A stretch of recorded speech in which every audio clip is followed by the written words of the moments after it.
6 நாட்களாக அண்ணா பல்கலைக்கழகத்தில் படிக்கின்ற மாணவி பாலியல் வன்கொடுமைக்கு ஆளாக்கப்பட்ட செய்தி தமிழகம் முழுவதும், ஏன் இந்திய அளவில் பேசப்படுகிற ஒரு செய்தியாக இருக்கின்றது. மிகுந்த அதிர்ச்சிக்குள்ளாகின்ற செய்தி. இன்றைக்கு மாநிலம் முழுவதும் இந்த செய்தி காட்டு தீ போல் பரவி இருக்கிறது. அது மட்டுமல்ல, உயர்நீதிமன்றமே இந்த வழக்கை விசாரித்து ஒரு தீர்ப்பை வழங்கியிருக்கிறது. அனைத்து இந்திய அண்ணா திராவிட முன்னேற்ற கழகத்தினுடைய பெண் வழக்கறிஞர் ஆர் வரலட்சுமி என்பவர் உயர்நீதிமன்றத்தில் ஒரு கடிதத்தை வழங்குகின்றார். உயர்நீதிமன்ற நீதிபதி தானாக முன்வந்து இந்த வழக்கை நடத்த வேண்டும் என்று. ஆனால் நீதியரசர் அவர்கள் இதற்கு தலைமை நீதிபதியிடம் அனுமதி வாங்க வேண்டிய சூழ்நிலை இருக்கிறது என்று தெரிவித்தவுடன் பெண் வழக்கினர் சரஸ்வதி அவர்கள் உடனடியாக ரிட் மனு உயர்நீதிமன்றத்தில் தாக்கல் செய்யப்படுகின்றார். அந்த ரிட் மனு வழக்கை எடுத்துக்கொண்டு நீதியரசர் விசாரித்து ஒரு தீர்ப்பை வழங்கியிருக்கின்றார். அந்த தீர்ப்பில் 3 உயர் பெண் போலீஸ் அதிகாரிகள் இந்த வழக்கை விசாரித்து உரிய நடவடிக்கை எடுக்க வேண்டும் என்று தீர்ப்பளித்திருக்கின்றார். அதற்கு முன்பாக பல்வேறு முரண்பட்ட கருத்துக்கள் பத்திரிகையிலே, ஊடகத்தில் செய்திகள் வந்தவண்ணம் இருக்கின்றன. பாலியல் வன்கொடுமைக்கு ஆளாக்கப்பட்ட பெண் கொடுக்கப்பட்ட புகார் இன்றைக்கு ஊடகத்தின் வாயிலாக, பத்திரிகையின் வாயிலாக வெளிவந்தது எப்படி? இது ஒரு தவறான முன்னுதாரணமாகிவிட்டது. ஆகவே சட்டத்துக்கு புறம்பாக இது உள்ளது. எந்த ஒரு எஃப்ஐஆரும் வெளியிடக்கூடாது என்பது சட்டத்தினுடைய அம்சம். இருந்தாலும் இந்த பெண் பாலியல் வன்கொடுமைக்கு ஆளாக்கப்பட்ட பெண் கொடுக்கப்பட்ட அந்த புகார் எஃப்ஐஆர் வெளியிலே கசிந்து விட்டது. வெளியிலே செய்தி பரவலாக வந்துவிட்டன. அதில் வந்த செய்திகள் எல்லாத்துக்குமே நாடு பூரா வந்துடுது. எல்லாருமே பேசிட்டு இருக்கிறாங்க. அந்த செய்தியில அந்த பெண் சொல்றாங்க, அந்த சார் கூட கொஞ்ச நேரம் இரு அப்படின்னு சொல்றதாக செய்திகள். அந்த சார் யார் அந்த சார்? மக்கள் கேட்கின்றார். என்ற குற்றவாளி தப்பிக்க கூடாது என்ற அடிப்படையில் தான் அனைத்து இந்திய அண்ணா திராவிட முன்னேற்ற கழகம் இந்த போராட்டத்தை முன்னிருந்து நடத்தி கொண்டிருக்கின்றது. அனைத்து இந்திய அண்ணா திராவிட முன்னேற்ற கழகத்துடைய நோக்கம் உண்மை குற்றவாளி தண்டிக்கப்பட வேண்டும். யார் அந்த சார்? அதற்கு இன்னும் காவல்துறையிடம் பதிவு இல்லை. இதே உயர் காவல்துறை அதிகாரி சொல்கிறார், 100 எங்களுக்கு போன் வந்தது. அந்த புகாரின் அடிப்படையிலே அண்ணா பல்கலைக்கழகத்துக்கு செல்றோம். அந்த பாலியல் ஆளாக்கப்பட்ட பெண்ணும் அங்க இருக்கிற போஸ்ட் குழுவில் இடம்பெற்றிருக்கிற ஒரு பேராசிரியரும் சேர்ந்து இந்த புகாரை அளிக்கின்றார்கள் அப்படி என்று காவல்துறையுடைய ஆணையாளர் சொல்கிறார். அடுத்த நாள் உயர்கல்வித்துறை அமைச்சர் அவர் சொல்றார், அவர் அப்படி போஸ்ட் குழுவில் இருக்கிற உறுப்பினர் அப்படி புகார் கொடுக்கவில்லை என்று மறுக்கிறார். முன்னைக்கு காவல்துறை ஆணையாளர் அப்படி சொல்றார். 2ஆம் நாள் உயர்கல்வித்துறை அமைச்சர் அதை மறுத்து பேசுகிறார். இப்படிப்பட்ட சந்தேகங்கள்லாம் நிலவுகின்ற காரணத்தினால்தான் இதன் மூலமா உண்மை குற்றவாளி தப்பித்து விடக்கூடாது என்பதற்காக தான் அனைத்து இந்திய அண்ணா திராவிட முன்னேற்ற கழகம் அந்த மாணவிக்கு நீதி கிடைக்க வேண்டும் என்ற அடிப்படையில் தான் நாங்கள் போராட்டம் நடத்துறோம். அதோட எங்களுடைய ஐடிவிங்கை சேர்ந்த நிர்வாகிகள் மக்களுக்கு விழிப்புணர்வு ஏற்படுத்த வேண்டும், உண்மை குற்றவாளி நாட்டுக்கு அடையாளம் காட்ட வேண்டும் என்ற அடிப்படையில் யார் அந்த சார் என்ற பதாகை ஏந்தி மக்களிடத்திலே இந்த விழிப்புணர்வு ஏற்படுத்தினார். அவர்கள் மீது பல்வேறு செக்ஷன்ல வழக்கு போட்டிருக்கிறாங்க. இது கண்டிக்கத்தக்கது. இதில் என்ன தவறு இருக்கின்றது? யார் பேரை குறிப்பிடவில்லை. ஆனால் காவல்துறை ஆணையாளர் ஒருவர் தான் இதில் சம்பந்தப்பட்டவர் என்று அவர் குற்றம் சொல்கிறார், தகவல் தெரிவிக்கின்றார். ஆனால் பாதிக்கப்பட்ட பெண்ணுடைய செய்தியிலிருந்து வெளிவருவது மற்றும் ஒருவர் இருந்ததாக அந்த செய்திகள் தெரிவிக்கின்றன. அப்படி இருக்கின்ற பொழுது யார் அந்த சார், அதை கண்டுபிடிக்க வேண்டும் என்பதுதான் எங்களுடைய நிலைப்பாடு. அது மட்டும் இல்ல, நேற்றைய தினம் போய் முதலமைச்சர் திரு ஸ்டாலின் அவர்கள் கன்னியாகுமரிக்கு சென்று இந்த கண்ணாடி இலை பாலத்தை திறந்து வச்சிருக்கிறார். அது அவர் கொண்டு வந்தது இல்ல.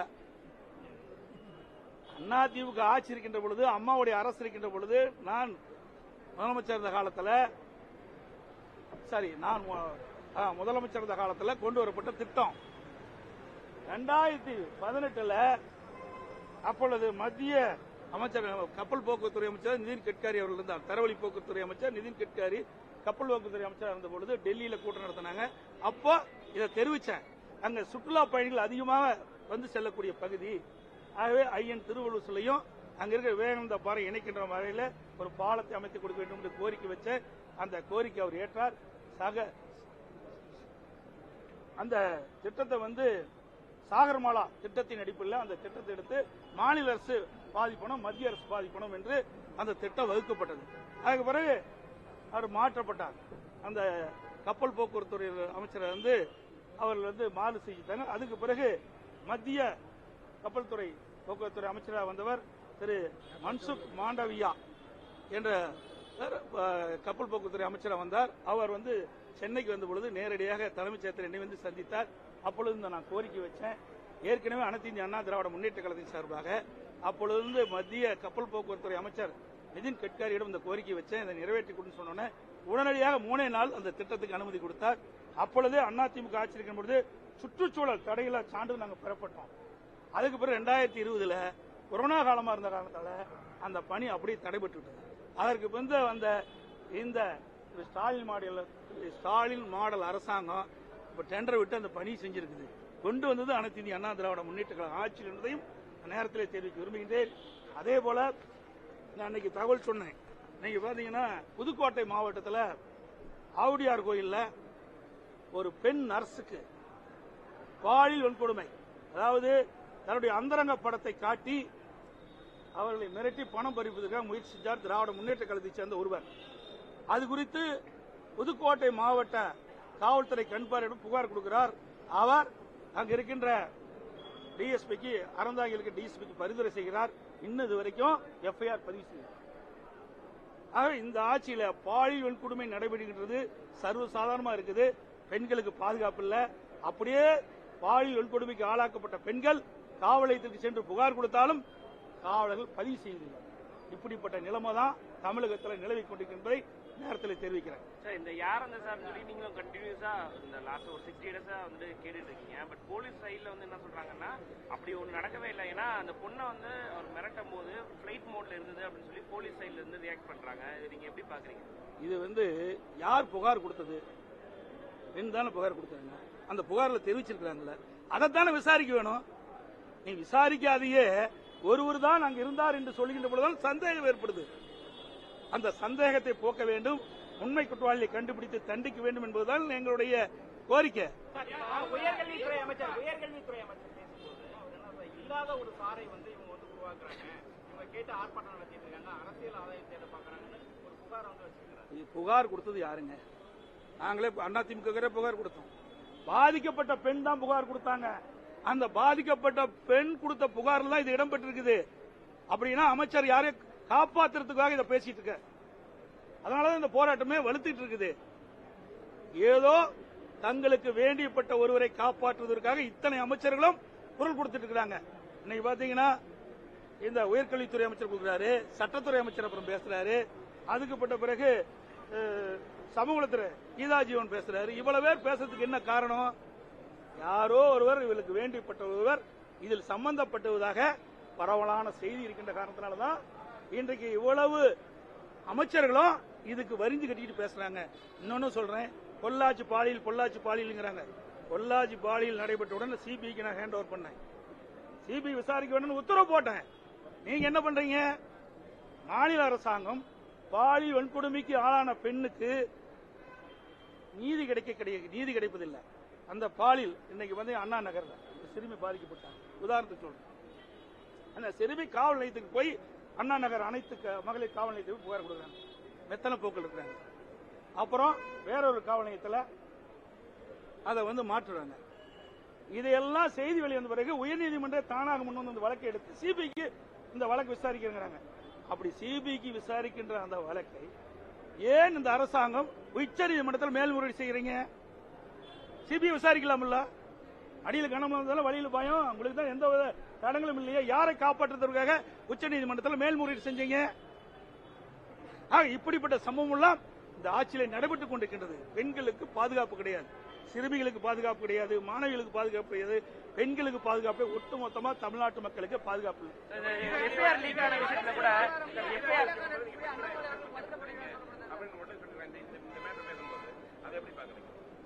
நல்ல ஆட்சியில பேசும்போது இந்த பெண்ணு போனாலும் இந்த மந்திரி கீதா ஜீவன் அங்கேயும் பெண் தானே, எப்படிலாம் ஆர்ப்பாட்டம் பண்ணாங்க, நாங்க அப்படியே பண்றோம். இன்றைக்கு பாதிக்கப்பட்ட பெண் கொடுக்கப்பட்ட புகார் செய்தியில வெளியில் லீக்கேஜ் ஆயிடுது. அதுல இருக்கிற தகவல் அடிப்படையில் தான் நாங்க கேட்கிறோம் யார் அந்த சார் என்று. ஏன் இவ்வளவு பயம் உங்களுக்கு? யாரை காப்பாற்றுவதற்காக இந்த அரசாங்கம் இவ்வளவு முயற்சி செய்து, காவல்துறை இவ்வளவு முயற்சி செய்து, நிச்சயமாக அனைத்து இந்திய அண்ணா திராவிட முன்னேற்றம் ஆட்சிக்கு வரும். அப்பொழுது இதற்கெல்லாம் தீர்வு காணப்படும். எல்லாருமே இப்ப போராட்டத்தை வந்து கையில் எடுத்துட்டாங்க. எல்லா கட்சியுமே இது கண்டித்து வந்து போராட்டம் நடத்திட்டு இருக்காங்க. போராட்டத்தில் ஈடுபடக்கூடிய எல்லாருமே வந்து வலுக்கட்டாயமா காவல்துறை கைது பண்ணிட்டே இருக்காங்க. இந்த செயல்பாடு எப்படி பாக்குறீங்க? இல்லப்ப இன்னொரு இருக்கு, திருவாரூர்ல நேற்றைய தினம் பாத்தீங்கன்னா, திருவாரூர்ல நேற்றைய தினம் ஆர்ப்பாட்டம் பத்திரிகையில் வந்திருக்குது. திருவாரூர்ல ஒரு ஆர்ப்பாட்டம், அங்கேயே ஒரு பாலியல் வன்கொடுமை நடந்ததாக அங்க இருக்கிற அந்த கல்லூரி தீர்விக்க கல்லூரி இருக்கின்ற மாணவிகள் ஆர்ப்பாட்டம் நடத்தி இருக்கிறாங்க. அதுக்கு என்ன பதில் சொல்றீங்க? என்ன இந்த பிரச்சனை ஓயில, இந்த பிரச்சனை நடந்துட்டு இருக்குது. இப்படி இருக்கின்ற சூழலில் இன்னைக்கு திருவாரூர் மாவட்டத்தில் மன்னார்குடியில திருவிக்க அரசு கல்லூரி மாணவிகள் கல்லூரி பாலியல் துன்புறுத்தல் ஏற்படுத்ததாக போராட்டம் நடத்துறாங்க. இப்பதான் ஒவ்வொன்றா வெளியில் வருது. இன்னைக்கு மாணவிகள்லாம் துணிச்சலோட வர்றாங்க. ஆனால் வேண்டுமென்றே திட்டமிட்டு இந்த அமைச்சர்கள்லாம் இந்த ஆட்சி மீது பழி சுமத்தப்பட்டு விட்டாங்க. அதை மறைக்கிறதுக்கு ஏதோ அறிக்கை வெளியிட்டு இருக்காங்க. அவ்வளவுதான். அதிமுக நடத்தக்கூடிய போராட்டத்தினால மாணவிகள் வந்து கல்லூரிக்கு வருவதற்கே அச்சமாகறாங்க, மாணவிகளுடைய கல்வியே பாதிக்கப்படுதுன்னு சொல்லி திமுக குற்றச்சாட்டு உங்களை ஊடகத்திலையும் பத்திரிகையிலையும் வந்திருக்குது. இன்னைக்கு பள்ளியில் படிக்கின்ற சிறுமிகளுக்கு எல்லா பள்ளி ஆசிரியர்களும் சொல்லல, எத்தனை ஆசிரியர்கள் பாலியல் வன்கொடுமைக்கு ஆளாக்கிருக்காங்க பிள்ளைகள், சிறுமிகள். அப்பெல்லாம் இந்த மந்திரி எங்க போனாங்க? ஏன் தடுக்க தவறிடுறாங்க? எங்களை கைது செய்வதற்கு ஆயிரக்கணக்கான போலீஸ் வருது. ஆனா இப்படிப்பட்ட குற்றச்செயல் ஈடுபடுவது தடுக்கிறதுக்கு யாரும் வரலையே. இந்த அக்கறை அதுல காட்டியிருந்தா இந்த குற்ற நிகழ்வை தடுத்திருக்கலாம். அதெல்லாம் இதுல கிடையாது. நல்லா உங்களுக்கு எல்லா பத்திரிகையும் தெரியும், ஊடகத்துக்கும் தெரியும். தெரியாத ஒண்ணும் கிடையாது. பெரும்பாலும் உங்களுக்கு ஊடகத்திலையும் பத்திரிகைகள் வர செய்தியின் அடிப்படையில் நான் கருத்து சொல்லிட்டு இருக்கிறேன். எங்களுடைய அரசாங்கம் கிடையாது. எங்களுக்கெல்லாம் நீங்க தான் இன்புட் மாதிரி கொடுத்துட்டு இருக்கிறீங்க. இந்த செய்தியெல்லாம் உங்கள் ஊடகத்தின் வாயிலாக பத்திரிகைகள் வருகிற செய்தியெல்லாம் பொய்யா? ஒரே நிமிஷம், நான் கேட்கிற கேள்வி தவறா ரைட்டா புரிஞ்சு பாருங்க. ஊடகத்திலையும் பத்திரிகைகள் வருகின்ற செய்தியின் அடிப்படையில் தான் நான் இந்த இடத்துல நின்று பதில் சொல்லிட்டு இருக்கிறேன். அப்படி ஊடகத்தில் வருகின்ற செய்தி பத்திரிகைகள் செய்தி பொய்யா? இந்த அமைச்சர் ஏத்துக்கிறாரா? எத்தனை சிறுமிகள் பாலியல் வன்கொடுமைக்கு ஆளாயிருக்காங்க? நிறைய பள்ளியில் ஆசிரியர்களால எவ்வளவு பேர் பாலியல் வன்கொடுமைக்கு ஆளாயிருக்கிறாங்க? ஆவுடையார் கோயில நான் இதே நம்மளுடைய தொலைக்காட்சிக்கு முன்னாடி ஊடகத்தை பத்திரிகைகளை சொல்லியிருக்கிறேன். இன்னும் இதுவரைக்கும் எஃப்ஐஆர் பதிவு பண்ணலையே. ஏன் பதிவு செய்ய மறுக்கிறாங்க? அங்க இருக்கிற ஒரு அமைச்சர் உடைய தூண்டுதல், அங்க இருக்கிற அமைச்சர் பாதுகாப்பு கொடுத்துட்டு இருக்காரு. அதனாலதான் நாங்க சொல்றோம், இன்றைக்கு நம்முடைய சென்னையில எத்தனை பேர் பாதிச்சிருக்கிறார்? நான் சொன்ன ஏற்கனவே அண்ணா நகர்ல பாதிச்சிருக்கிறார். இன்னொரு மாணவி மனவளங்குன்றிய ஒரு மாணவி, கல்லூரியில் படிக்கிற மாணவி, பல பேர் பாலியல் வன்கொடுமைக்கு ஆளாயிருக்கிறாங்க. இப்படி சமீப காலமாக ஏற்பட்டது நிறைய இருக்குது. ஆவுடையார் கோயில்ல யாரு இந்த அமைச்சர்? யாரு? கட்சி மாறி போன அமைச்சர், விசுவாசம் இல்லாத அமைச்சர். நன்றின்னு ஒரு சொல்லு இருந்தா இவருக்கு பொருந்தாது. அனைத்து இந்திய அண்ணா திராவிட முன்னேற்ற கழகத்துடைய தொண்டனுடைய ரத்தத்தை வியர்வையாக மண்ணிலே சிந்து இவரை வெற்றி பெற செய்தாங்க. அம்மாவுடைய கருணையால இவர் அமைச்சராக்குனாங்க. அந்த அடையாளத்தை வச்சு தான் அங்க அடைக்கலம் கொடுத்திருக்காங்க திமுகவில். இந்த எஃப்ஐஆர் லீக் விஷயத்திலேயே டெக்னிக்கல் தொழில்நுட்ப கோளாறு காரணமா தான் வெளியாயிருக்கு அப்படின்னு சொல்லி தேசிய தகவல் முகமையில் சொல்லி, அதாவது நீங்க எஃப்ஐஆர் லீக்கேஜ் ஆனது தவறுன்னு சொல்றோம், அது ஒரு பக்கம் இருக்கு. அதுல லீக்கேஜ் ஆனதில் வச்சுதான் நாம அந்த செய்தி சொல்றோம். அந்த மாணவி கொடுக்கப்பட்ட புகார்ல இது இடம்பெற்றிருக்குதா இல்லையா, யார் அந்த சார் இடம்பெற்றிருக்குதா இல்லையா, இன்னொரு இருப்பதாக தெரியுதுல்ல, ஊடகத்தின் பத்திரிகைகள் நீங்க தான் வெளியிட்டு இருக்கிறீங்க அந்த செய்தியை. அப்படி வந்த செய்தியை ஏன் நீங்க மறைக்கிறீங்க? அதே எங்களுடைய கேள்வி சார். அதெல்லாம் விட்டுருங்க சார். திமுக நிர்வாகியே இல்லையா, எல்லாம் எங்கிட்ட ஆதாரம் இருக்குது. எதை சொன்னாலும் ஏத்துக்க மாட்டாங்க. ஆளுங்கட்சியா இருக்கிறீங்க, நீங்களும் இப்பதான் ஒளிபரப்புடுவீங்க, அப்படி கட் பண்ணி விட்டுருவீங்க. அழுத்தம் வந்தா நாட்டு மக்களுக்கு உண்மை தெரியுங்க, நாட்டு மக்களுக்கு உண்மை தெரியும். அதுவும் இன்றைக்கு அவர் ஏற்கனவே பல குற்றச்செயலில் ஈடுபட்டவர், பல வழக்குகள் பதிவு செய்யப்பட்டிருக்கிறார், சில வழக்குகள் விடுதலை ஆயிருக்காரு, சில வழக்குகள் இன்னும் இருக்குது. அவர் என்ன குற்றவாளி, வரலாற்று சரித்திர பதிவேடு குற்றவாளி, சரித்திர பதிவேடு குற்றவாளி. அவர் கண்காணிக்க வேணுமா வேண்டாமா? சரித்திர பதிவேடு குற்றவாளின்னு இருக்கின்ற ஒருவர் சர்வசாதாரண பல ஆண்டுகளாக அந்த அண்ணா பல்கலை வளாகத்தில் சுற்றி திரிந்தான்னு சொன்னா சட்ட ஒழுங்கு எங்க காக்கப்படுறாங்க? சிசிடிவி கேமரா இருக்குது, எங்கேங்கிறாங்க. அது பெரிய கல்லூரி, இன்றைக்கு தமிழகத்துக்கு ஒரு அடையாளமான ஒரு கல்லூரி. அந்த கல்லூரி பயின்றவர்கள் பல விஞ்ஞானிகளாக இருக்கிறாங்க. இன்றைக்கு ஒரு முதன்மை பொறுப்பு இருக்கிறாங்க, நம்ம நாட்டில் மட்டும் இல்ல வெளிநாட்டில் இருக்கிறாங்க. அப்படிப்பட்ட கல்லூரியிலேயே இன்றைக்கு சிசிடிவி கேமரா இயங்கல. அப்படி சிசிடிவி கேமரா இயங்காத போது எப்படி இந்த உண்மை குற்றவாளியை கண்டுபிடிக்கணும்? இவர்களே உண்மையை சொல்ல மாட்டேங்கிறாங்க, இவர்களே உண்மை மறைக்கிறாங்க. இன்னொன்று சிசிடிவி கேமராவும் அதுல சுமார் 70 கேமராவில் 57 தான் இயங்குதா சொல்றாங்க. அப்புறம் இப்ப என்ன உங்க பத்திரிகையில் பார்த்து இன்னும் அதிகமா இருக்குன்னு சொல்றாங்க. அதையும் உண்மையா மறைக்கிறாங்க.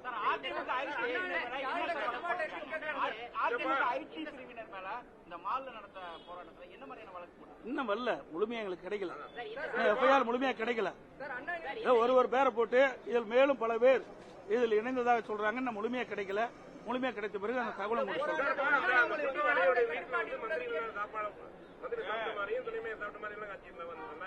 அதே மாதிரி இப்ப அவங்க அதை பத்தி நீங்க என்ன கருக்குறீங்க? அதே மாதிரி மகளிர் ஆணையம் அவங்க பார்த்துட்டு வரும்பொழுது காவல்துறை மிரட்டப்பட்டு காவல்துறை மிரட்டிருக்குன்னு சொல்லியிருக்காங்க.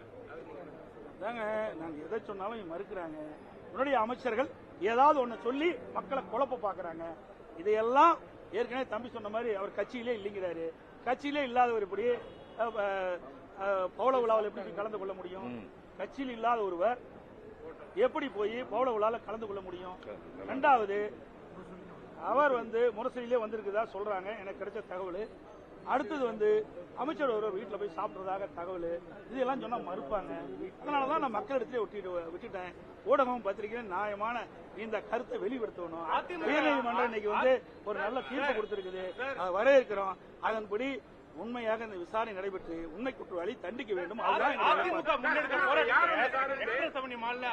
முன்னெடுத்த போராட்டத்தை பாஜக மாநில தலைவர் அண்ணாமலை பாராட்டி இருக்காரு. பாராட்டிட்டார் அப்படின்னு அது விஜயுடைய கட்சியுடைய சேர்ந்த பெண்கள் அதை போஸ்ட் அடிச்சு கொண்டு இருக்காங்க. இப்போ இணைஞ்சு எல்லாமே ஒண்ணு சேர்ந்து இணைஞ்சு இதுக்கு எதிர்ப்பு தெரிவிக்கிற மாதிரி. அதாவது எல்லா கட்சிகளுமே மக்களுடைய பிரச்சனை தீர்ப்பதுதான் கட்சி. மக்களுக்கு பிரச்சனை ஏற்படுகின்ற பொழுது அந்த பிரச்சனைக்கு தீர்வான என்பதுதான் ஒவ்வொரு கட்சியுடைய நிலைப்பாடு. அந்த நிலைப்பாட்டில் அதிமுக இருக்குது. பல கட்சிகளும் அந்த நிலைப்பாட்டில் இருக்கிறாங்க. அது வரவேற்கத்தக்கது. அண்ணா பல்கலைக்கழகத்தை யாரோட கட்டுப்பாட்டில் இருக்குன்றது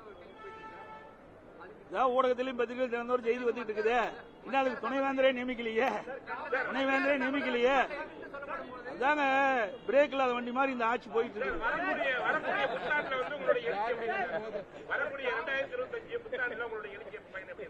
அதாவது நான் ஏற்கனவே சொல்லான்னு இருந்தேன் உள்ளதெல்லாம், அது நீங்களே இடையில மறுச்சதுனால